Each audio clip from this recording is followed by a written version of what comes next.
নড়াইলে এবছর বোরো ধানের আশাতীত ফলন হয়েছে। তবে ফলন ভালো হলেও বাজারে ধানের স্বল্প দাম, শ্রমের চড়া মূল্য সহ নানা কারণে ক্ষতির আশঙ্কা কৃষকের। আরও জানাতে নড়াইল থেকে সরাসরি যুক্ত হচ্ছেন সহকর্মী খায়রুল আরিফিন রানা। রানা আমাদেরকে জানাবেন যে ধানের ফলন এবং দাম নিয়ে কৃষকরা কি বলছেন। ধন্যবাদ। আপনি যথার্থই বলছিলেন আসলে যে নড়াইলে কিন্তু ধানের বাম্পার ফলন যেটি বলা যায় সেটি কিন্তু হয়েছে।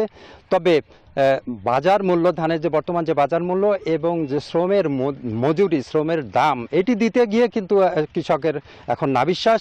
তারা কিন্তু লাভের অঙ্কে এখন শূন্যই বলা যায়। তারা এরকম একটা আশঙ্কার জায়গায় রয়েছে। আমি এই মুহূর্তে রয়েছি নড়াইল সদর উপজেলার শাহাবাদ ইউনিয়নের যে পাতিয়ার বিল, সেই বিলটিতে আমি রয়েছি। আপনি দেখতে পাচ্ছেন যে বিস্তীর্ণ ধান ক্ষেত, ধান ইতিমধ্যেই পেকে উঠেছে। ধান কর্তনও শুরু হয়ে গেছে। ইতিমধ্যে কৃষি বিভাগের তথ্য মতে 14 ভাগ ধান ইতিমধ্যে কর্তন সম্পন্ন হয়েছে এবং ধান ফলন অত্যন্ত ভালো হয়েছে। কিন্তু কিন্তু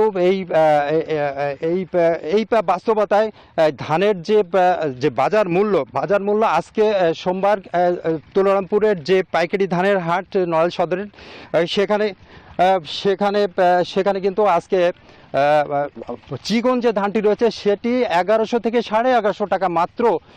অন্তত গত বছরে এই ধানটি এখানে 1300 1350 টাকা দরে বিক্রি হয়েছে।